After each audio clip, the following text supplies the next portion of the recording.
Oh, Angelique is with us. Oh, yay, Angelique. Like it. Aaron, fantastic. Claire, beautiful. Oh, Abigail, need to be added to today's Teams meetings. All right, Abigail, Hannah, she somehow needs let in. She sent a few emails but hasn't heard back. I can see Lincoln's here as well. Lincoln's here. Okay, she just messaged me. Hi. Um,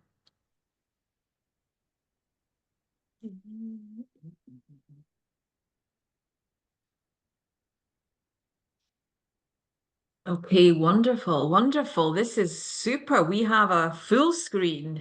This is fantastic. We are being recorded. It is wonderful to see you all. We are actually on to two full screens.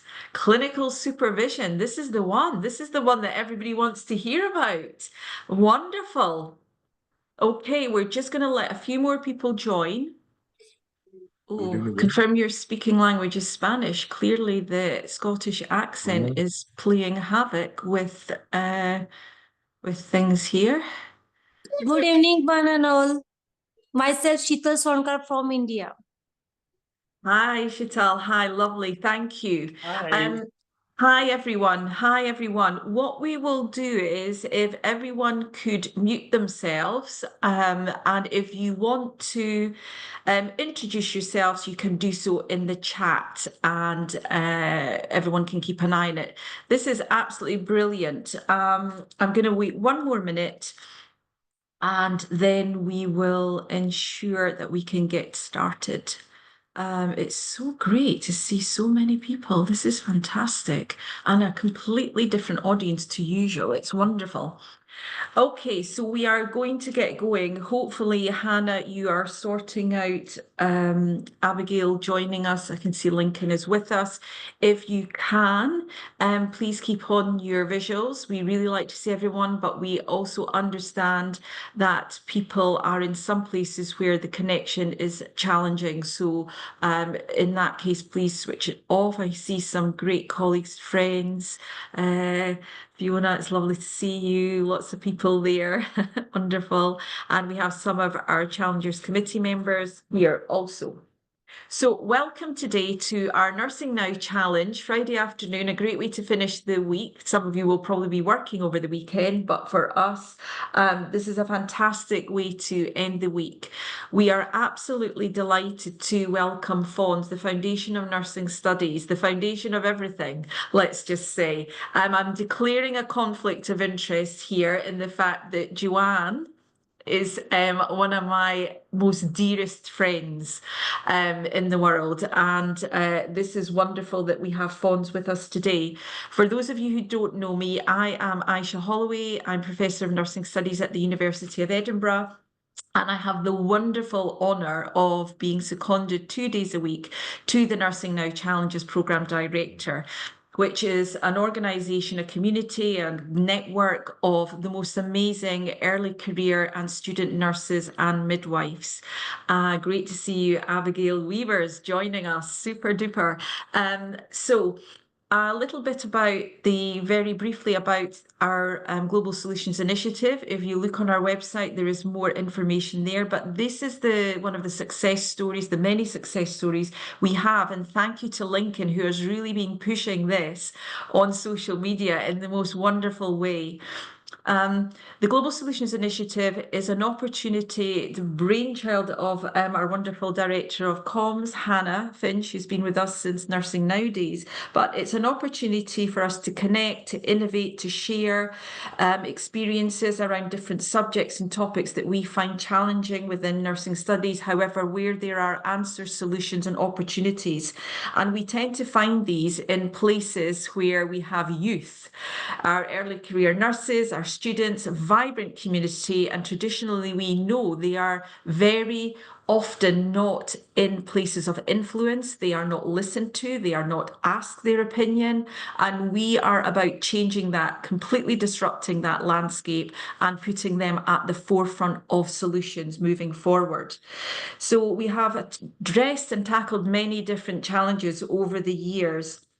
Ongoing global challenges to health, workforce, education, research, technology, AI. We have worked recently in the last 6 months with the WHO as a partner, looking at misinformation and disinformation. Our most recent one was around human papillomavirus, working with Sabin, one of the largest vaccine organizations in the world, as part of a large 3-year consortium partnership that is going on, really focusing on HPV. And our wonderful winners were three student nurses from Africa, produced these amazing concept notes as to how they would see us implementing, raising awareness around HPV. Now, I mean, and we have read them. They presented to the global board of Sabin last week, to partners, to, many leading organizations in the world. Those three nursing students presented their solutions. Now, that is something to be said for students who maybe think it's too early for them, or for us who are in positions where we can expose and lift them up. That's what we want to do. Enough from me. We are joined by the wonderful Grace also, and Joe. They are going to take it from here. Enjoy this session. There will be 3 more. Please share the word, spread it around, get other people involved. This is a very much a clinical focus. However, it is evidence-based. It has theory behind it. It has so many, I guess, primary outcomes, secondary outcomes, impact potential for all of us, our patients, our colleagues, our caring community, everyone. The next sessions will be 21st of March, 4th of April, and the deadline for submissions are the 2nd of May. More to come of what you need to do, what we can all learn. Sit back, enjoy, and let's take the show away, Joanne. Thank you, Professor.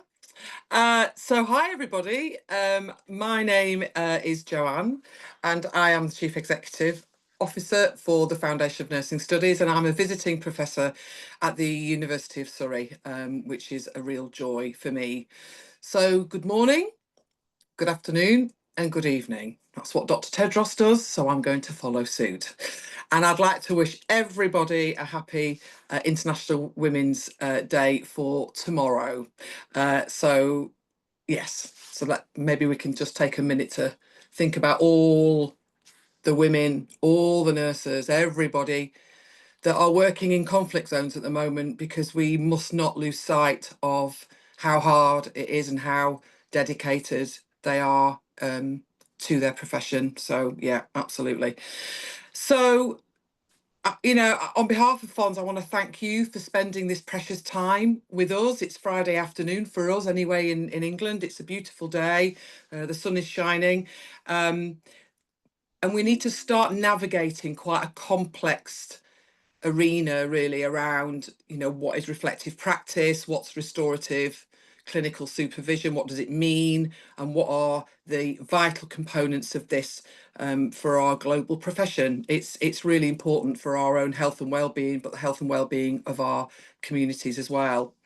So who are we? So FoNS, which our friends call us, so we're a UK-based non-profit organisation, and we tend to work mostly with nurses, midwives and their teams. And so we have nursing associates in England at the moment, as well as registered nurses and midwives, and we have 4 fields of nursing throughout the whole of the UK.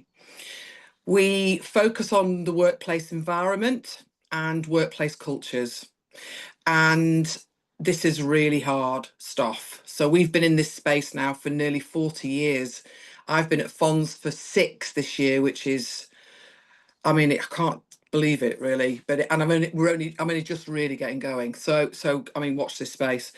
And it's all about people. It's all about, you know, the WHO will talk about people-centered systems, people-centered care, people-centered policies. Well, we're in the same space, and we call it persons. Okay, so theoretically, we follow person-centered practice. So that's Brendan McCormack, Jan Dewing, Tanya McCants, you know, and the list goes on and on and on and on. And so we feel now that we are the next kind of level of custodians for the work that they've dedicated their whole life. And the late Jan Dewing dedicated her whole academic life. And I love bringing that to life in practice.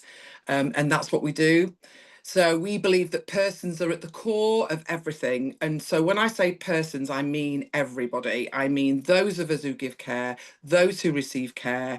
And we're really working hard as well at the moment to incorporate true co-production into the way that we work, so that we don't do to, we do with, and we don't lead, we facilitate, you know, and so we're unzipping ourselves, we are laying ourselves bare really at the moment, and quite vulnerable potentially, because we've invited some fantastic critical challenge with 2 lived experience leads of mental health services into our team for the next year. So it's a really exciting time for us, but my God, it's hard. So we tend to go where people fear to tread. I think that's pretty obvious to anybody that's ever really worked with us. They think they know what we do. They think they know what they need to do. They think they know what they're doing. And then we get hold of them and they go, no, I didn't know that at all. So very often people come into FoNS and say, yes, I can do this. And then we measure it midpoint of the programme and they go down. And then by the end, they've made it up and succeeded. So it's a really interesting organisation to work for. And we've been really busy.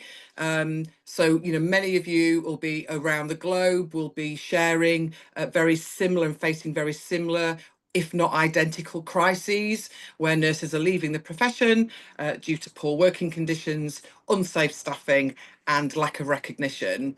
And in order for nurses, midwives, and their teams to thrive in an organisation, they need to be valued, they need to have meaning and purpose. And really importantly, they need the agency to lead health and care services, not be waiting to have a seat at the table, but actually being there before anybody else and welcoming everybody else into that room. So we're in a really, really, really exciting space. I'll pass on to Grace now. Grace Cook who's our resilience-based clinical supervision program lead. She's so much more than that, and I'm absolutely honoured to have her working with us in the team. So thanks everybody, and over to Grace. Thanks, Joanne. So hi, everyone. My name's Grace. I'm a mental health nurse and a facilitator at FoNS. As Joanne's just said my title, it's quite long, so I'm not going to say it again. And I'm throughout my whole career, I've been an enthusiast about clinical supervision. So it's really exciting to be with you today. And I'm here to kind of introduce the challenge, introduce the prize, and talk a little bit about the theory, and then kind of hand over to someone. Oh, it's just said I'm speaking Spanish as well. So it must just be Northern and Scottish that this Zoom doesn't like. Hang on, let me. Oh, I don't even know how to change it. Oh, yeah. Right. So English now. So hopefully that'll work if there's anyone using translation. So yeah, it's a real pleasure to be here today. And as Joanne said, we facilitate at FoNS. So hopefully throughout these sessions, both ourselves and bringing other people in, we'll give you a little bit of an insight into how you work with rather than do to. Clinical supervision is one thing that can influence culture. It doesn't do it on its own, but it's one thing that can influence the culture that you work in, and people make culture. So I'm going to share my slides, hopefully. There we go. So firstly, and I did think about whether I do the challenge first or challenge second, but we're going to do the challenge first, and then we'll think about what clinical supervision is. So we will be sharing some guidance with you about this, but our challenge to you is to develop a plan to encourage acceptance of clinical supervision in your workplace. And this might include you thinking about the potential benefits and how you share those with others, what people's current attitudes towards clinical supervision might be, who you'll involve, how you will involve them, and also what challenges or barriers you may come across if you wanted to then go on and implement clinical supervision with your area, and how you might overcome those. And hopefully what we're going to do in the next few sessions is give you some ideas about what the benefits are, you know, and how you engage with others, how you do with rather than do to. And what we would like to do. So we'd like to have these by the 2nd of May, and we will then announce a prize winner, and the prize will be a place on our RBCS programme. So these slides will be shared and there will be a link so you can read more about that. But essentially this will be a virtual programme for you to become a facilitator of our model of clinical supervision, which is resilience-based clinical supervision. Alongside that, you'll be able to join our network of people that are trying to get clinical supervision, including RBCS, into the workplace. And also, we'd like to support you to write a blog for our website and be one of our stories on our website, so we can really celebrate what you do. So as I said, we'll be coming to you with some guidance about that, but that is the general idea of the challenge. So, what is clinical supervision? Within England, this is our definition.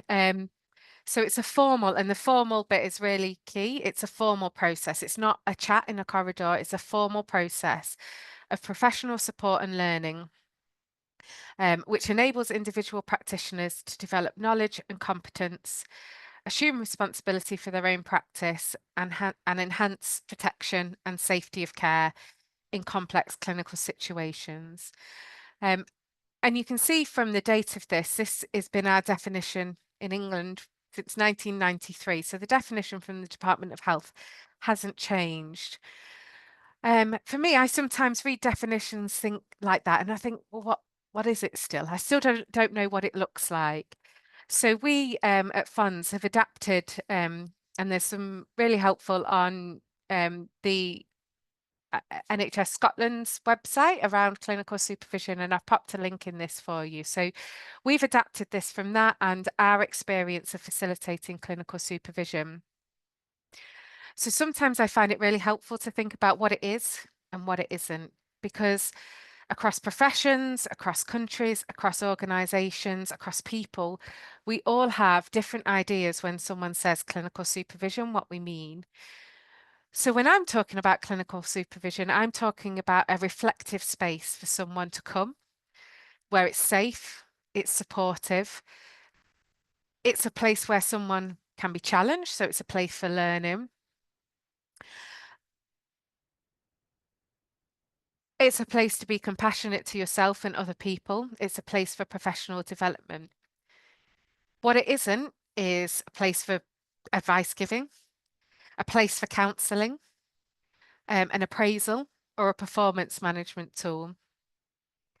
And it's not a place to run down others or a place for snooping. So it really is a reflective place where people can really learn from their practice and feel supported at the same time. I'll just give a moment if anyone wants to read any more of those.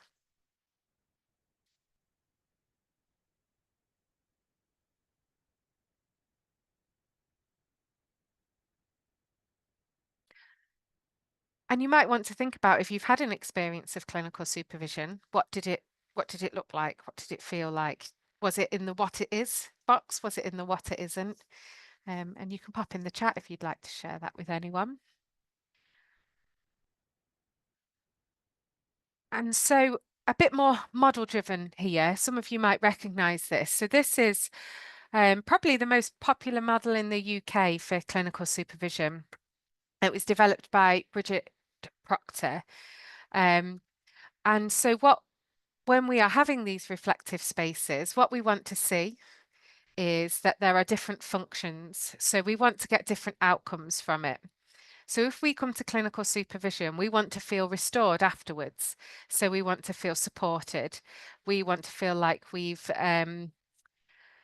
had a really good relationship with the person we're reflecting with, and that they've been able to appreciate what we do. They've been able to reflect back to us how we're feeling. They've been able to validate our feelings. We also want to feel the normative function. So the normative function is a bit, if anyone's experienced managerial supervision, that might be the normative function. So it's about our professional regulations. It's making sure that we're working at a good quality for ourselves and for others as well. So we want to feel like we've had a chance to reflect on that. And then the formative function is all about learning. So for those of you that have had a mentor, that might be formative. When you have a session with someone, you feel like you've learned something afterwards. Proctor argues that all of these need to be there for it to be a good quality supervision session. So you need to feel like you've learned something, both of you, if it's a one-to-one reflective discussion, or if you're in a group, everyone needs to feel like they've learned something. There needs to feel like there's some aspect of quality or professional standards. But most importantly, there needs to feel like there's some kind of level of support and you feel restored afterwards. And Proctor argues that unless you feel restored, unless that restorative function's there, you won't experience any of the others. And so that's sort of a whistle-stop tour of what it looks like. But then why would we do it? Why do we want to do clinical supervision? And if you have a Google, there's lots of different bits of research that have gone into clinical supervision. And so these are some of the benefits that we can see. So reduce stress, anxiety and burnout. And the argument is that leads to people staying and feeling good in their work. So greater staff retention and job satisfaction.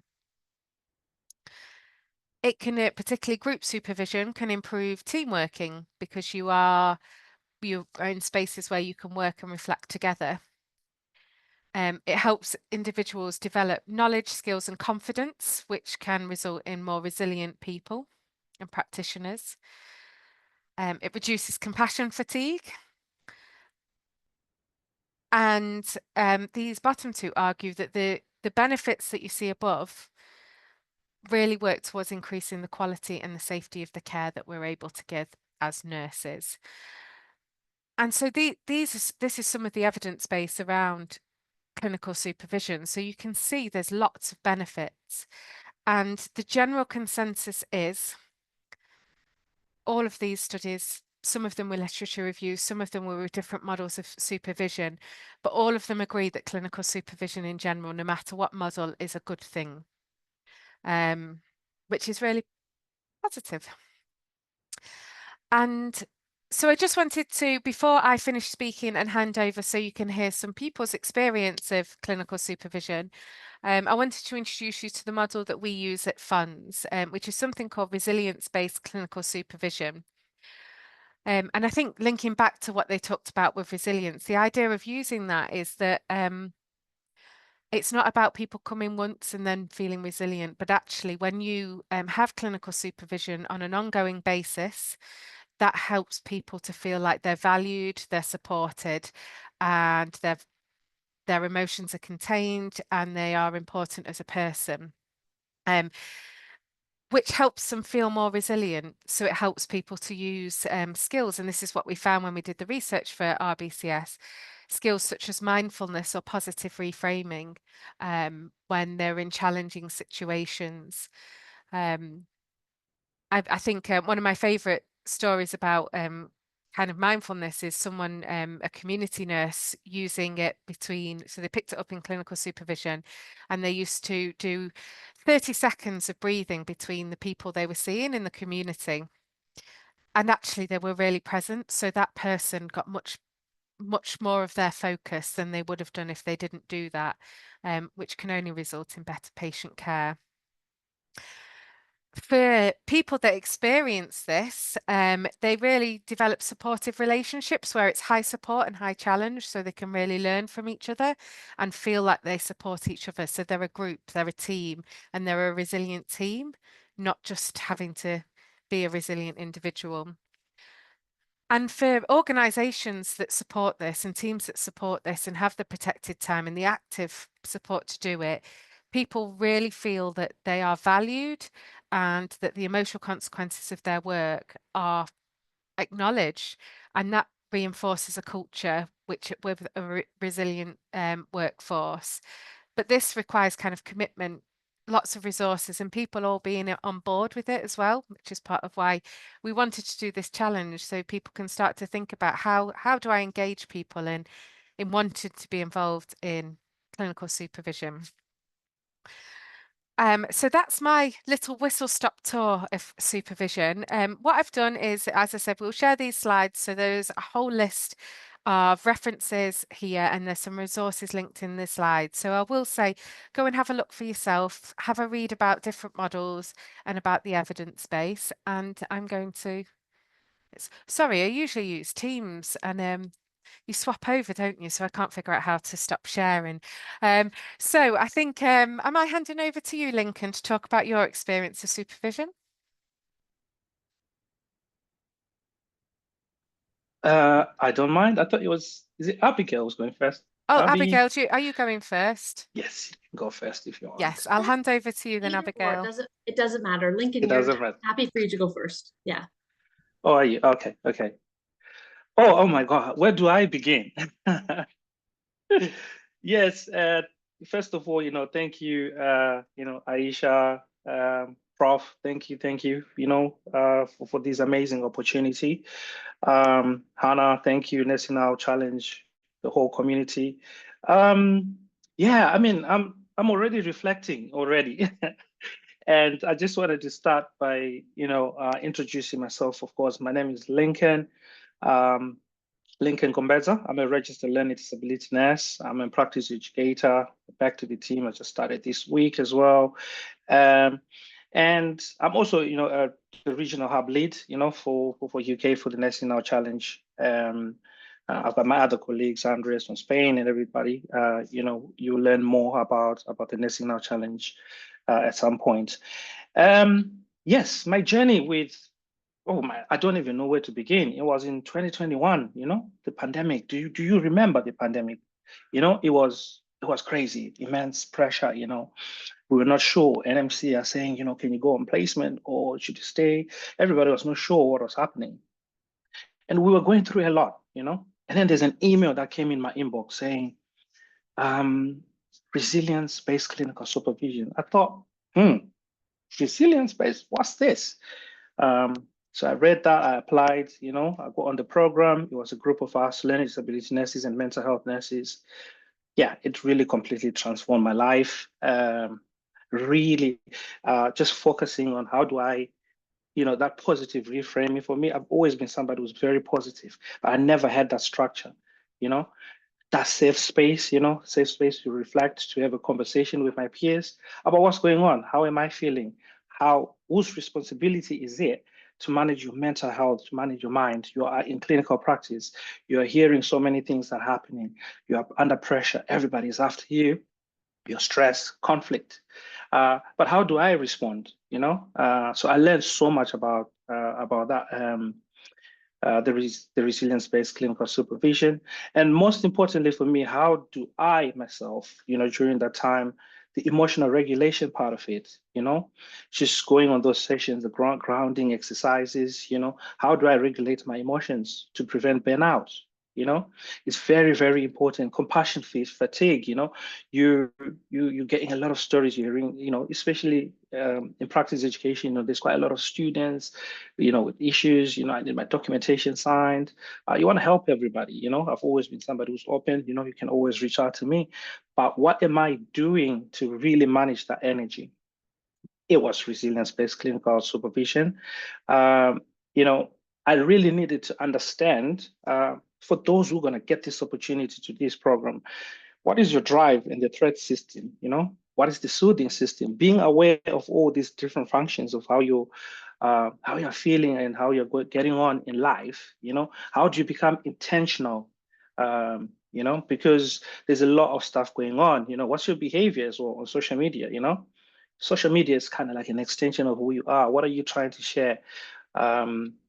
So it's kind of like, the support is there, but for me, I think the way I found it was I needed to engage with the process. I needed to really understand, the whole theory behind it. And Grace and Giselle, they were fantastic in actually really unpick, all those, my potential. Who am I? Who is Lincoln in this nursing world? So it really had a very, very lasting impact. And, I was introduced to meditation, something that I never really was aware of. I mean, I pray, I'm a Christian, so it's like, understanding those techniques, when you're really overwhelmed, how do I just take that little break, and just have those, that deep moment with myself, excusing myself and just respecting people. There's always going to be conflict at the end of the day, but you have a duty as a clinician to make sure that why are you here in the first place? We want to make sure patient care and everything and all those challenges. And it really, really worked for me. I reflect quite a lot, very busy throughout the day. But after that, I can go through those, just releasing the day and just really focusing on what I'm doing. So yeah, from early career, for me, the key message, I think, for me is resilience is just not about hardship, because I know there's a colleague of mine was like, why are we always reminded to be resilient? You're going through all these issues, but, resilience is being used inappropriately. But, it's not about hardship. It's just really about finding that strength and that connection, that compassion. Let's be compassionate to each other, It really reinforced that true resilience really is just trying to recognize your own needs. Joe, I always talk to Joe, always reminding me about gratitude, always reflecting on what position am I in. I'm very privileged, And one of the things that Joe, you taught me, which is very important, I do every day, is like look in your phone book and just find somebody who did something special for you, drop them a message and just say thank you, and just keeping that positive energy around. And just lastly, I want to talk about, because I posted it on my LinkedIn that, someone was asking me about mentorship and networking. I am a living proof of its power.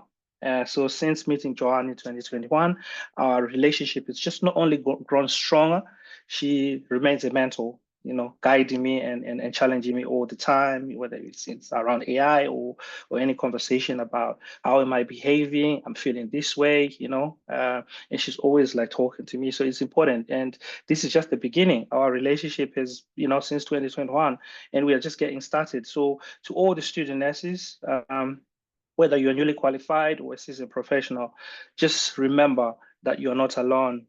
Invest in your resilience, seek out that supervision, and surround yourself with those who uplift you and who try to inspire you. So the future of compassionate care, it depends on you guys. So thank you so much. And yeah, lastly, thank you, Dane Bosanquet. You are Dave in my eyes, still amazing, amazing leader. Please get in touch. We are open book, and don't forget, please do not forget to join the Nursing Now Challenge, because yeah, you are just missing out. There's so much stuff that we got in store for you guys. So thank you very much. Abby, over to you. That was incredible, Lincoln. Tough act to follow for sure. I don't know how I take over the screen. I'm not quite sure. Can everyone hear me? Yes, okay, perfect. Yeah, so I just wanted to speak a little bit about my experience as well. But first I'll introduce myself properly. So I'm Abigail Weavers. I am a nurse from Canada originally, NCLEX certified, and I graduated right at the start of COVID. So that was fun.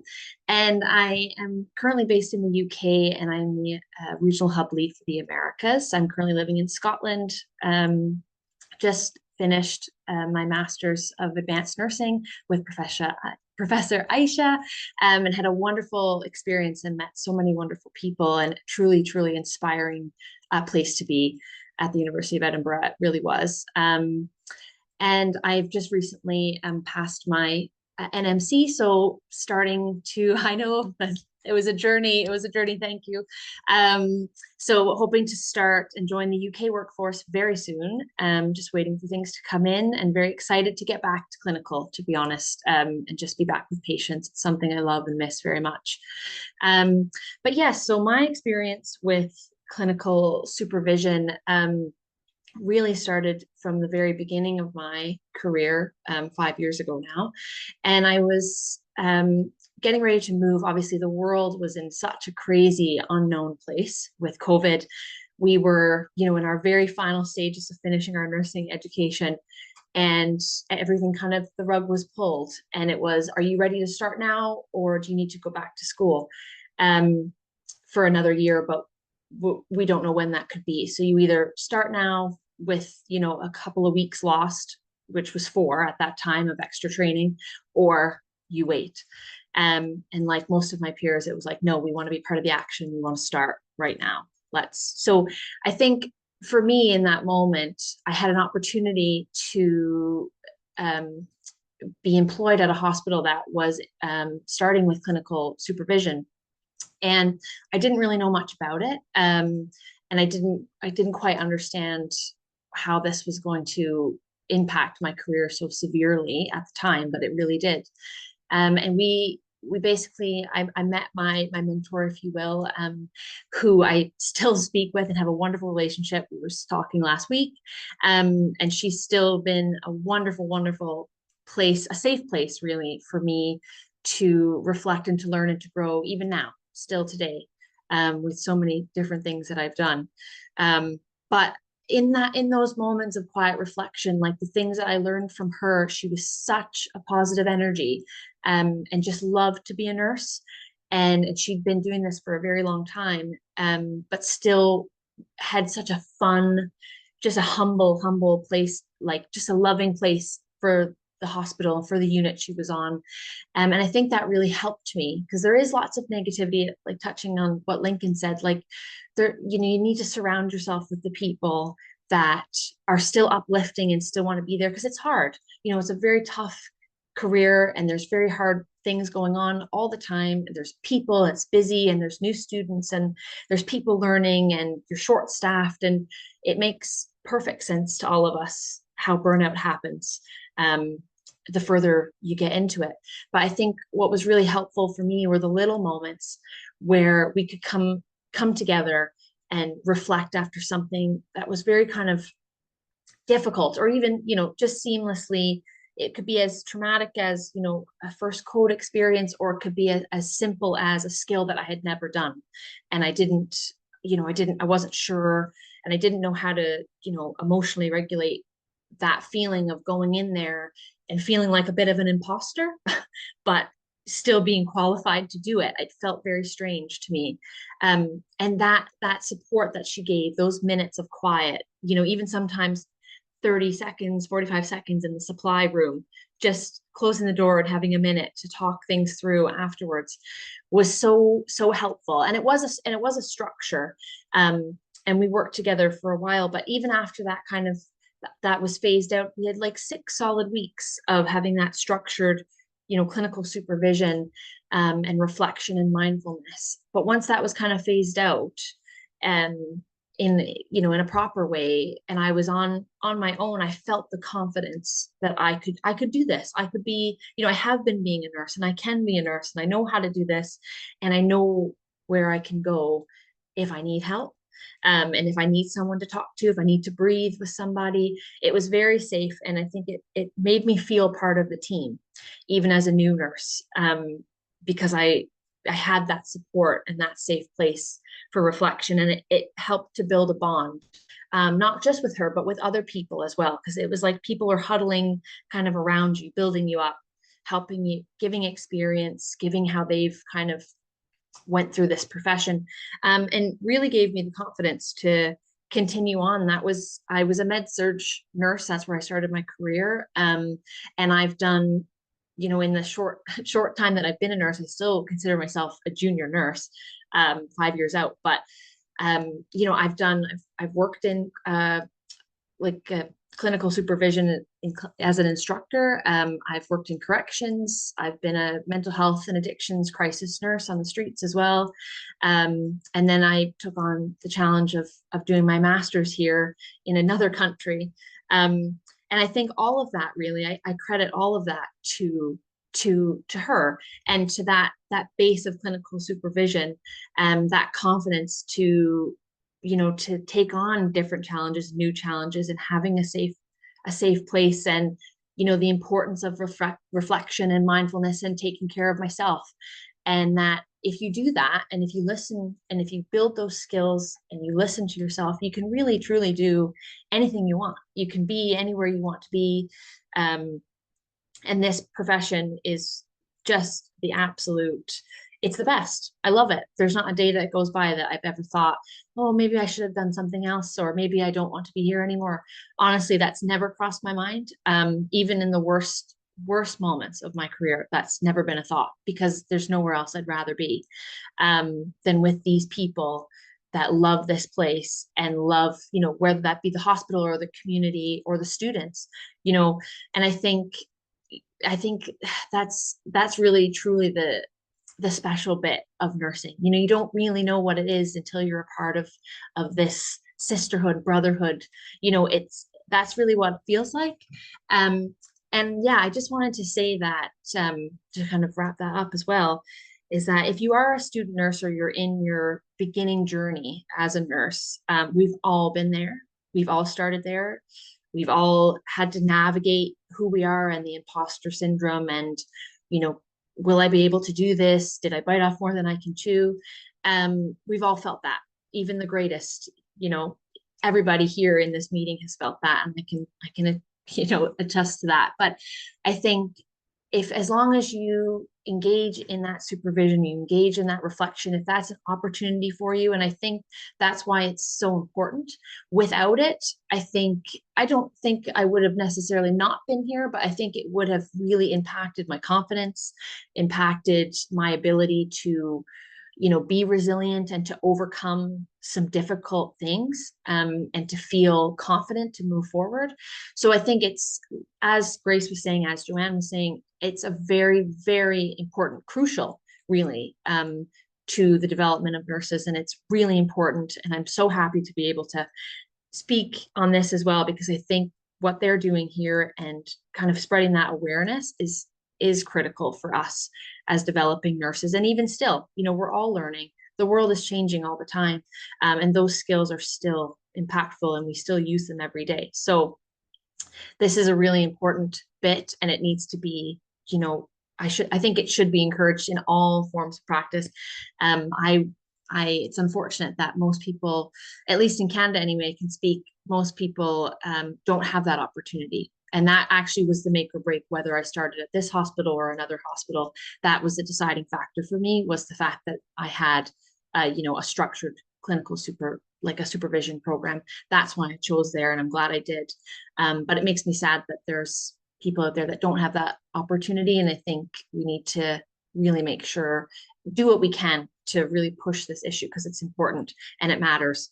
But yes, and before I wrap up, I just wanted to say thank you to everybody for organizing this and for asking me to speak. And to second Lincoln, please go sign up to the Nursing Now Challenge if you're not a part of the Nursing Now Challenge. I've been a part of this challenge for a year now, and it's been wonderful. Tons and tons of opportunities have come my way, and different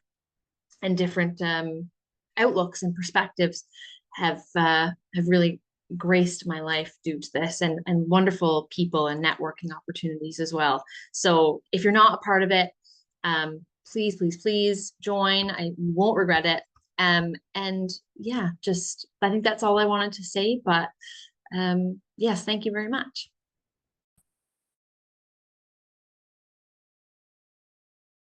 Oh, thank you both to Lincoln and Abigail. I mean, absolutely wonderful, powerful stories. Really, I'm sure there's so many things in the chat here that's resonated with other people, and I love your authenticity, your openness, and your truth telling. because we all deal with, as Joe's just said in the chat, I saw it somewhere, your inner critic. Yes, yes.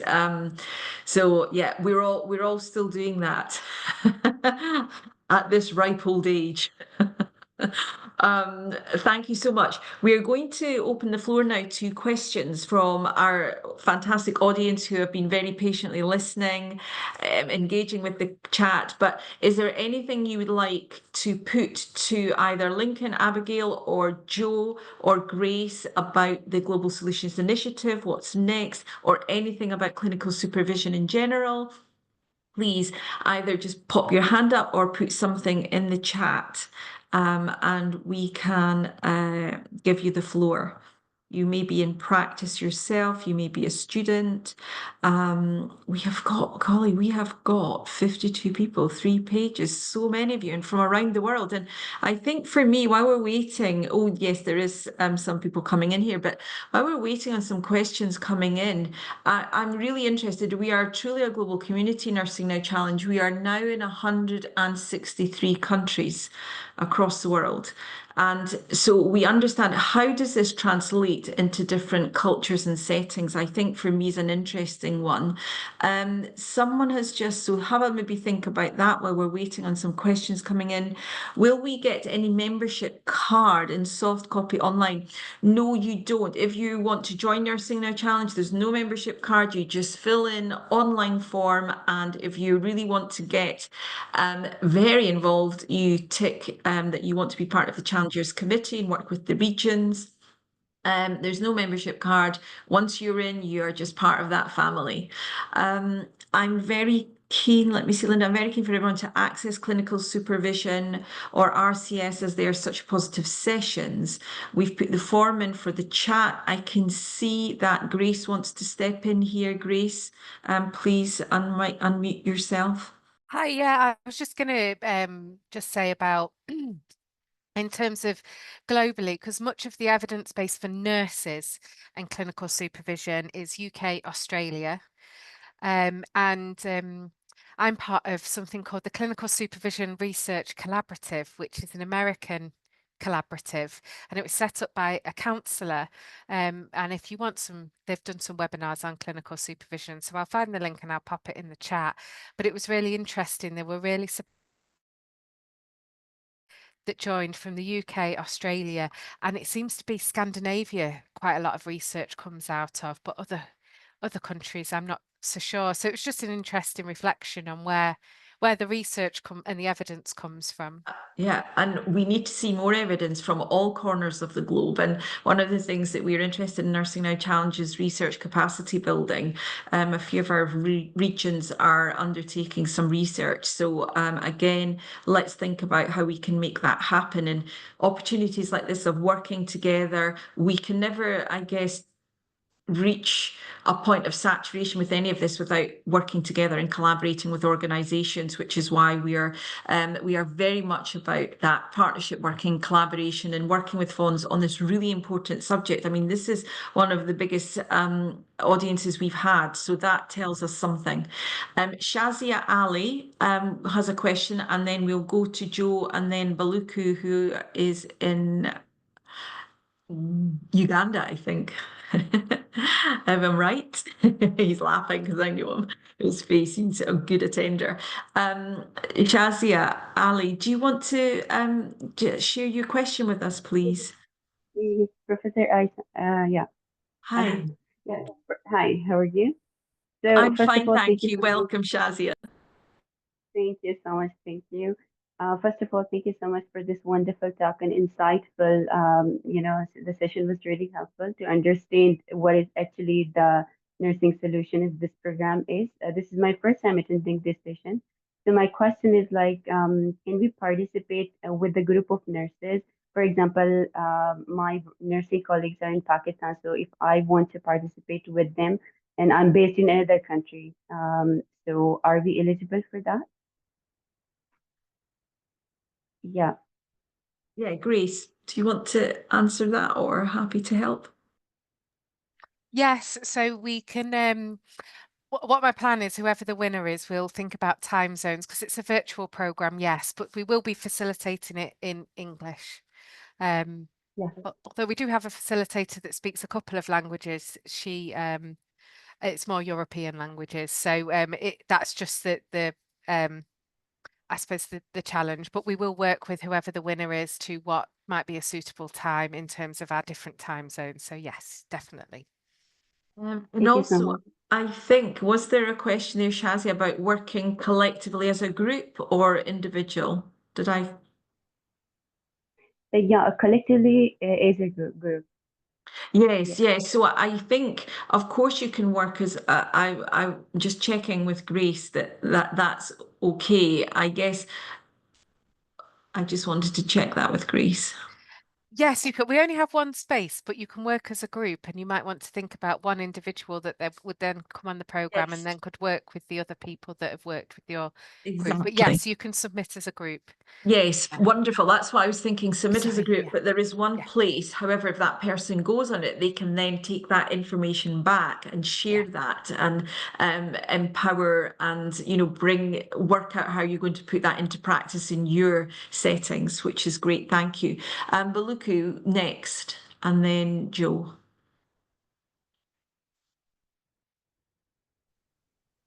Thank you so much for giving me the opportunity. And by the name of Baluku Yovan, a student at Aga Khan University from Uganda. Yes. I like this platform because I'm really interacting with people that I really feel will give me the courage, and I pushed where really I feel like I want to be. But as we nurses continue to serve in our career, we have always also find it a challenge in as far as developing ourselves is concerned to make sure that we serve our population accordingly. And basically, I can talk about the issue concerning developing our career. Since at times the part-time jobs that some of us we get are at times not reliable, that can be able to help us to find ourselves in as far as tuitions are concerned. So as when I meet such people like you on such platforms, I know different people like you have different connections, but some of us will have challenges in tuitions and so forth. But when you also wish like to be like such kind of people like you, because when I see like how some of you have introduced themselves, indeed I see I'm dealing with people who are really great and with a great future. So my prayer is also to be like such people like you, and but the issue still remains on tuition. We are studying, but some of us we are really hustling. And maybe I would beg that just in case like there are opportunities like for connections of how we can get some links of how we can get like scholarships and so forth. Maybe you can also be able to get there. Lovely. Thank you, Baluka. And it's so great to hear from you. I've seen you in several of our sessions recently, and I'm thinking he's very committed. And absolutely, I think Yes. Sana Gull has been in the chat there about herself, Shazia, and Zeeb from Aga Khan University, Pakistan, and getting in touch with you. And if you've not joined Nursing Now Challenge, please do, and then we can take forward some of your thinking. I know in many countries this is such a challenge as it is here, also more so growing in the UK, the investment and scholarship availability that there is for students to progress. And while we're trying to get the world and governments to invest in nursing,